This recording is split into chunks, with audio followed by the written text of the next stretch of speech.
an original. From Story Studio Network.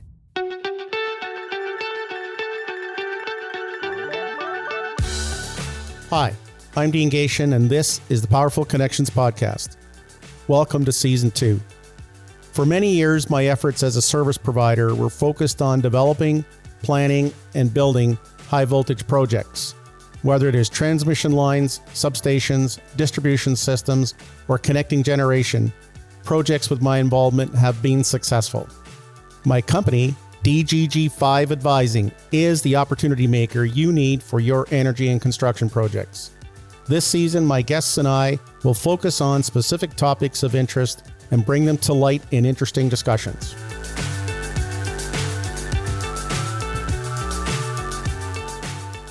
On this episode of Powerful Connections, we will discuss with Merv McLeod an item the Indigenous communities are dealing with in what we'll call generational wealth. Please welcome back to Powerful Connections, Merv McLeod from McLeod Wood Associates. Merv, give us a little introduction to yourself. Good day. My name's Merv McLeod with McLeod Wood Associates. So I'm starting to wind our business down here. We were a company of 9 people. Now we're 2 people. But we've worked in this area of economic development and putting business structures in place for economics in the communities, in a sense, mainly on a regional level. Lately, I've been doing some work at a local level and working with an individual First Nation business person on how do you take what business you developed, how do you look at enabling yourself to be able to transfer that business, whether it's to family members or if there's no family members to take it, how do you monetize it? And so in a sense, being able to transfer the value of that business to family members. And that's on our First Nation reserve. That's not an easy task. Thanks for joining me today. Remind us a little bit about McLeod Wood Associates and more of what you're doing. I know you'd get into the economic development. What are some of the things you've worked on over the years? Yes, for the last 10, 15 years, we've been working in the energy sector, mainly electricity generation and transmission.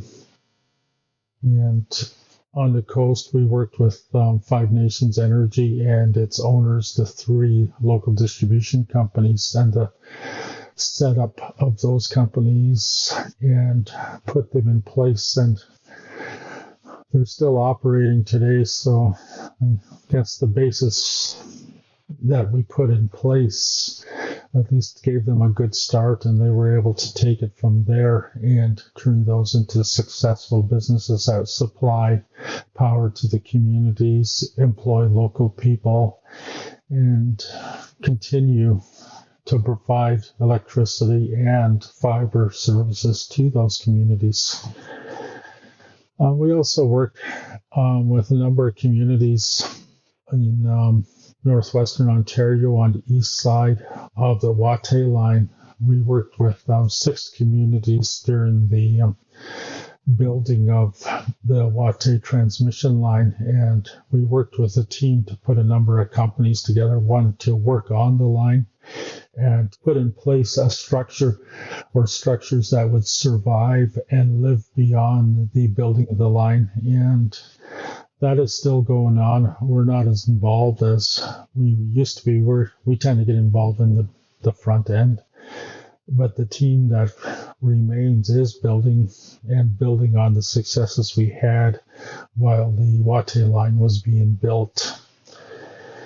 Gets back to the East Coast, we also work with the coastal communities along James Bay, and we managed the building of the annual winter road from Moosonee to Ottawa-Piscat, and look at bringing the local contractors together and organized in such a way so that road is built by local contractors and maintained by local contractors. So hopefully the ability to build is there, the ability to organize is there, and we continue to work on the senior management side, the reporting, the regulatory issues and stuff along those lines. And hopefully we'll get that done soon so we can transfer those aspects over to local control also. And that's what's more or less keeping us busy. Well, congratulations on the long-time success of your organization.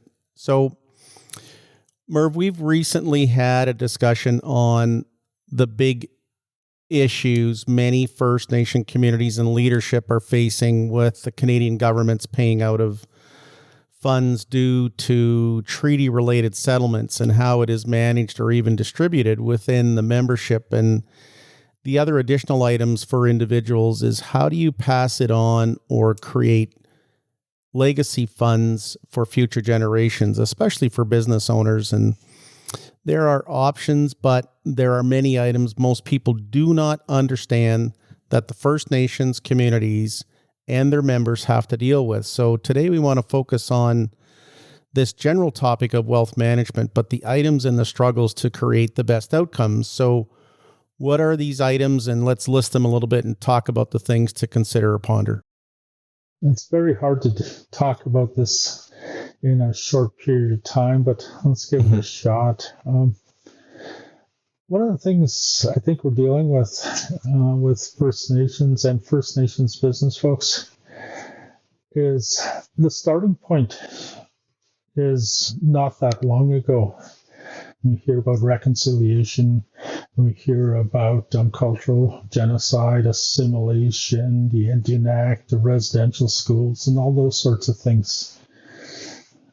These elements on the reserve system, all these policies and programs put in place by Canada and its provinces were designed to make the treaties empty.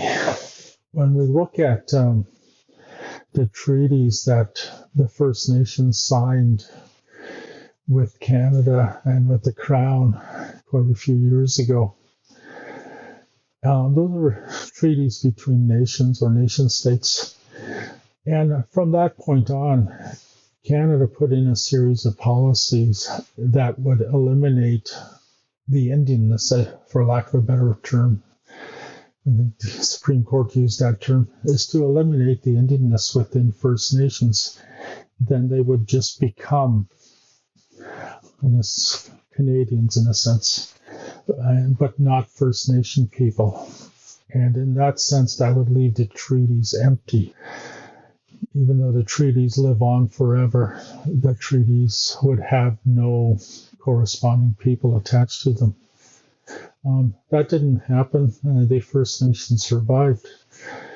And after we got through being able to hire lawyers, which was also, I think it's into the 60s before First Nations could hire lawyers, because if a lawyer worked for First Nations up until, I think it was the early 60s, they basically could lose their license to practice law. Wow. So essentially there was no legal access. But as things changed and certain things happened over time, and First Nations gained access to the courts and, took Canada and its provinces to various courts on various issues. And now we're seeing lately in the news that Canada, Ontario, are essentially have to meet their treaty obligations, and those obligations do amount into the billions of dollars. That's going to cause a fair number of planning issues for First Nation governments and things along those lines, and that will continue to move forward. However, having seen that and seeing where things are moving to, because of all these policies, the ability, I guess, of the First Nation business folks for them to be able to enter business and to be able to grow their businesses and to be able to transfer those businesses to future family members or pass it on from generation to generation. The normal tools of business are just not available, and being main one, equity, credit, things along those lines. And For on-reserve First Nation businesses owned by individuals, it's still an extremely difficult practice to be able to get the credit necessary to grow your business, I suppose, to continue it. Essentially, as a non-reserve business, the only asset, I guess, that the banks like is one, cash flow, and the experience of the business person. Store fixtures, store assets, buildings, trucks, vehicles, all those based on reserve and based on basically the way the law looks at reserves. They have no value to the business. So those values can't be monetized. They can't be used for credit and things along those lines. So you're looking at this extreme difficulty. Unless that First Nation business is extremely successful, or more like a normal business, cash flow is for business purposes, cash flow is to pay you, cash flow is to try and put some money aside for your retirement. But off reserve, the businesses you can look at those businesses for potential transfer to future generations or sell the business so you can monetize it if there's nobody from the family going into that. Those are not available to First Nation individual business people. So let's make a few opening points for the listeners to put things into perspective. Tell me what is meant by the statement, Northern communities are collectively owned. When you look at a Northern community, a Northern First Nation community, how things are owned or not owned might be a better perspective. That land that you're on a reserve, I'm just talking in North here because you don't see some of the other models. The land is basically assigned to individuals or to families by the First Nation. It's not owned by the individual on that piece of land. You don't have that concept of private ownership in regard to land in a First Nation community. Again, this goes back to this idea of credit and assets. So while it's a place to live, you have land that you can call your own to go home to. You cannot use it, and it does not enhance your credit standing, I suppose, or your ability to raise money to do business. To a large extent, the assets on that land is because they don't really have an equity value. You might as well say they're owned by the band also. And even if it is paid for by the owner of that home, it's not, in a legal sense, it's still First Nation property belonging to the First Nation itself and ultimately the underlying government, which is Canada. So in that sense, it's, again, you can't use that. You hear that you can't get a mortgage on reserve by providing an individual. That's exactly why there's a bank can't come in, because it's not owned by that individual. There are mortgages, but they tend to be guaranteed either by the First Nation or by Canada. So in a sense, it's not a privately owned home. Well, it's yours, but it's guaranteed. The debt, if you use debt to build it, it's guaranteed by your First Nation or by Canada in a sense. Mm-hmm. So it's a difficult thing. And again, it speaks to this idea of unavailability of credit. Economic development is much easier in First Nation communities if the Indigenous business is operating there or is owned by the community, but it's not a clear path for an individual.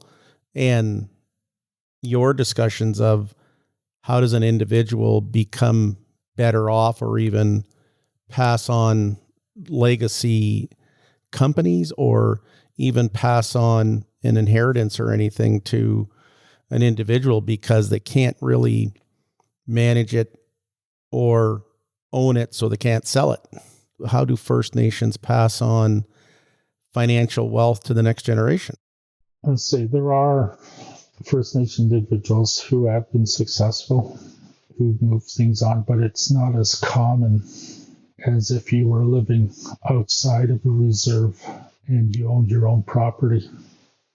Individuals who operate on business on reserve, and there are different situations, business being business. Like, say, if you're next to Thunder Bay, you can open a gas station and people from Thunder Bay will come and buy gas because there's a competitive advantage to it.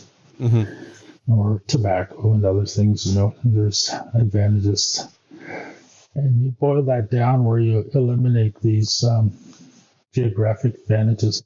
They're restricted to the on-reserve operations and what you can make on reserve and what you can service on reserve. So in that sense, because the populations on reserve are not high, the amount of dollars or how much of profit that you make is not that significant. So you're basically in business more to create your own job, to be able to live day to day, to buy food and all this sort of stuff. You don't have that ability to look at, okay, put money aside for the future, or maybe what can I buy somewhere else that would create equity. There's not that many individuals who can do that. There are some who are looking at it, who have addressed the question, what am I going to do when I retire? Will I have someone to transfer the business to within my family? If there's nobody in my family to transfer the business to or to train within my family, what do I do? How do I monetize it? How do I sell it? Mm-hmm. And if you're on reserve, the only people you can sell it to is other First Nation members. And that raises the question, the economy is not that great up north. There's not that many people with money. And they also can't, if they were interested in buying your business, they can't go out and get credit, or they can't go out and use that business as a basis to get credit to purchase it. So you're looking at, basically a one-off, unless that business person is successful enough to be able to buy assets off reserve, maybe set up off reserve, set up a business off reserve, things along those lines. But we don't see much of that, not in Northern Ontario anyway. Mm-hmm. So we're looking at, in most cases, they're one-off businesses. There's no transfer of wealth to the next generation. That's a question many people have been trying to solve. How do we get credit models? How do we get mortgages? How do we do all this? And there's a lot of people working on it for a lot of years. But I've been working for a client and private business person. And I was looking around, okay, what kind of assistance is out there for a private business person? You can go to talk to a bank. If you have a good track record, you make money every year, you have a good bank account, the bank's there to a certain amount. But the assets sitting on the ground on reserve, they don't have value, not to a bank anyway. And so in a sense, those are the type of questions. And what we see when we look at assistance from, government-sponsored entities, whether it's grants, whether it's loan guarantees, things along those lines, those tend to be more available to businesses owned by a First Nation government as opposed to a private individual. And I don't know how that contributes, but when you look at an economic structure, there's really 2 or 3 parts to it, but there's usually the public sector part, which includes, public sector jobs, infrastructure development, or project-oriented jobs in the community's welfare. Those contain the public sector. So you look at a town, a municipality, and there's usually a fairly large private sector out there, whether it's retail, manufacturing, or whatnot. And a lot of people work in that. And it's usually larger than the public sector. But in First Nations, it's very low, I guess, in terms of what private businesses are there. And the successful private businesses, unfortunately, most are non-First Nation businesses who are able to come in and access that market, using equity, using business, using profits from their off-reserve operations. They're able to come in and operate and service that market. Whereas the competition, in a sense, is others. It's even more difficult now that we have Amazon and stuff. The First Nation businesses are limited. They're limited in scope, they're limited in size, and they're limited in that ability to grow. So that goes back again to the equity and credit question. It needs to be addressed in one way or the other. And it really needs to be addressed in a sense because these businesses are not set up, or the structure is not in place for these business owners to be able to transfer the wealth they created or the businesses they created to the next generation. Mm-hmm. And so in that sense, it's not good for the future. Switching gears a little bit, the energy sector is growing dramatically with all the transmission lines, distribution lines, and new generation to meet Ontario's power requirements, and a lot of it's going to be developing the north. But what are the great opportunities you see in developing in communities to prepare to work and participate in this sector? I think there's a few points here. The electricity sector, or the energy sector in general, brings a number of things to the table. One, it brings high-paying jobs that are not going to disappear. You'll see a significant amount of jobs and things along that while it's being built. However, these systems also have to be maintained. So there'll be a significant number of jobs related to the operations and maintenance of transmission, distribution, and generation. And this is where it has to look at making people ready, or providing the training, or providing the knowledge that this sector is emerging. And the thing that the energy sector can bring to the table is the possibility of placing jobs within the communities. People can live it in their home communities, have that ability to work, make a good buck, and raise their families in their home communities if they choose. With that amount of type of money coming in, and the potential of having that money respent in the communities, and enabling First Nation-owned businesses hopefully to be able to take advantage of those expenditures, you can see a growth of the private economy in the communities, just from the energy sector and the communication sector that goes along with it. With that growth of the private sector, the amount of money that becomes available is important. There's that aspect to it. But I think the most important part is it creates real jobs that are not project-oriented, and they're not public. Well, quasi-public, I suppose. They're related to operations and maintenance of systems in the energy sector. However, you have to get ready for this. And people need to be trained. People need to get on and understand how you work in the energy sector, and to have people available to work in it, maybe contractors to start at some point becoming contractors to the transmitters, to the generators, and being able to provide those services.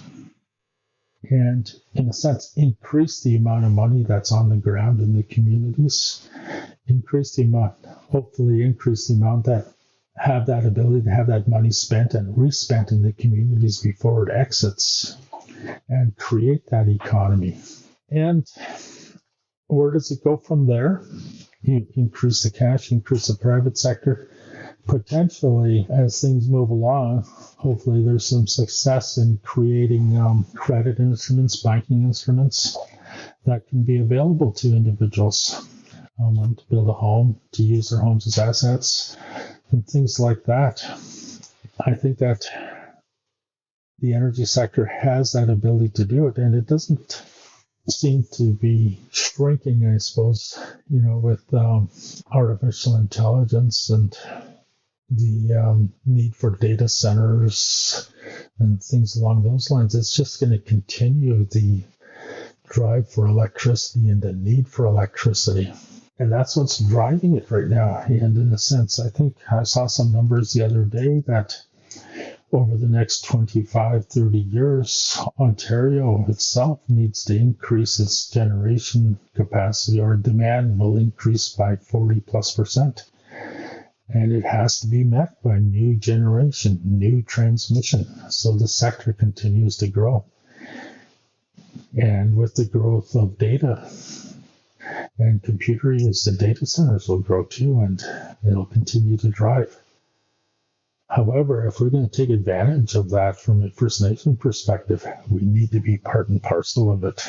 I think the ownership part is going to be very critical, and I think especially in the energy sector, I see that transmission companies could be an example of how you get there. These data centers and the communications items and the maintenance companies and operational companies, there will be partnerships that grow to the opportunities for people and grow into ownership, and eventually should become not just majority owned, but fully owned as they go along. And I think the energy sector is going to be a game changer for how things are approached, and hopefully will facilitate some growth and opportunities. Those are the great things we get into, but is there anything else you want to touch on before we close? I think one of the things to think about, and just with the energy sector in general, when you look at who's driving the policy and decisions behind it, energy is funny in a sense that most people don't worry about it unless the power goes off or something along those lines. You know, if you flip a switch and the light goes on, that's the end of your thinking behind it. However, in the background, you look at the regulatory structure, you look at the planning structure, you look at the O&M behind energy. It's significant. Energy is quite complex from an operational point of view and from a regulatory point of view, and from to be able to maintain that system. When you look in the north, you know, we tend more reactionary in a sense up until a number of years ago. How do you become part of it? How do you become part of the energy sector and have a positive impact on the communities and a positive impact on the land itself, and have an overall impact? Because we're not talking very localized stuff. We're talking regional, we're talking provincial, we're talking national, we're talking international stuff. It's all interconnected. You look at, say, Northern Ontario still has significant amount of minerals and other natural resources which are part and parcel of the energy cycle. Without those minerals, the generation will not continue. So those have to be accessed in some manner. So First Nations need to be involved, not only right from the beginning. How will they be accessed? How will they benefit? How will the land be maintained? Things, you know, questions along those lines in creating the processes that allow mining and First Nations to live together and have First Nations benefit. The questions of transmission, the question of generation. Yes, we want to be part of the sector. Yes, we want to have generators. Yes, we want to have transmitters, distributors, and the people that go with it. What about the decisions in behind the policy aspects, the regulatory aspects? First Nations have to be part and parcel of that also to ensure that, you know, transmission is built and built in such a way that it would benefit the communities, would allow the expansion of economies, and with the appropriate planning to have potential benefits flow out of the construction. You know, in a sense, take the Watay line. Actually, I don't even know how many people worked on the Watay line. Was it 900 people, 400 people? Maybe you know, Dean.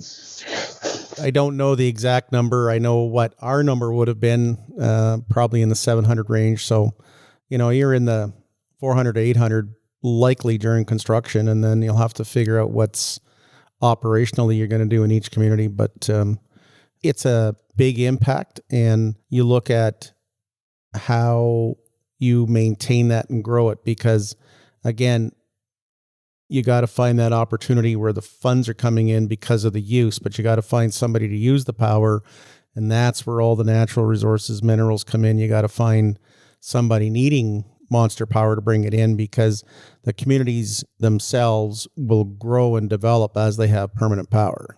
Exactly. These are pretty interesting things.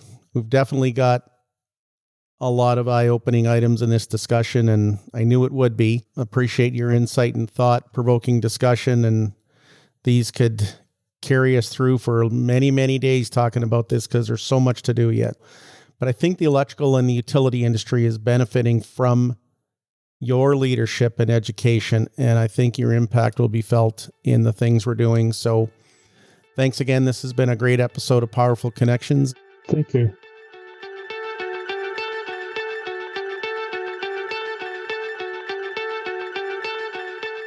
In this episode, Merv McLeod highlights the issues facing First Nation businesses and individuals in First Nation communities. How does a business start? How does a business transfer to the next generation or even new owners? The energy sector is changing that. So, Rainey, what did you learn and uncover from the discussion with Merv McLeod? Well, I think to start with, Merv indicated that a privately owned business on a reserve is very restricted by location to selling their services or products to others in the community.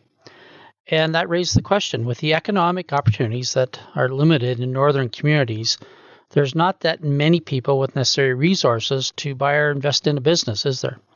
So if someone were interested in buying a business located on a reserve, they're not able to make that use of that business as a basis to get credit to purchase the business, which is tough to do. Makes it difficult to build up a privately owned business on a reserve to receive or transfer wealth by selling the business. So the solution usually ends up with the owner selling to someone off reserve or moving the business off reserve. Now, we heard Merv state how property is assigned to an individual to live there, but the property ownership stays with the community. So this makes it difficult to borrow against an asset or property that you really don't own in order to grow an on-reserve business. A game changer for them for gaining wealth is the expansion of the energy sector in Northern Ontario. The energy sector, it can bring to the table the possibility of good-paying jobs within the communities. You've got construction of roads, clearing of right-of-ways, and construction of the transmission lines during a project. That'll employ a lot of local people. The ongoing maintenance should employ local people as well, so it will allow the Indigenous people the ability to work and live in their home communities and possibly to sustain First Nation-owned businesses into the future. That's what I got. Dean, what's your key takeaways?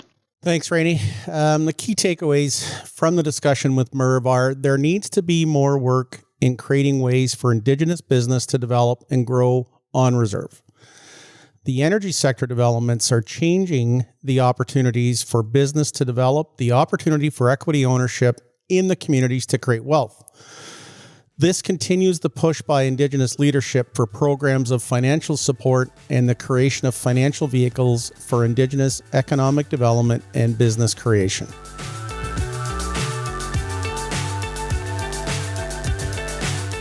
Look forward to hearing from you after you listen to each episode. I encourage you to subscribe to Powerful Connections wherever you get your podcasts. Share the podcast with those you feel will find it interesting and useful. Connect with me on my website at dgg5advising.com or find me on LinkedIn at Dean G. Gation.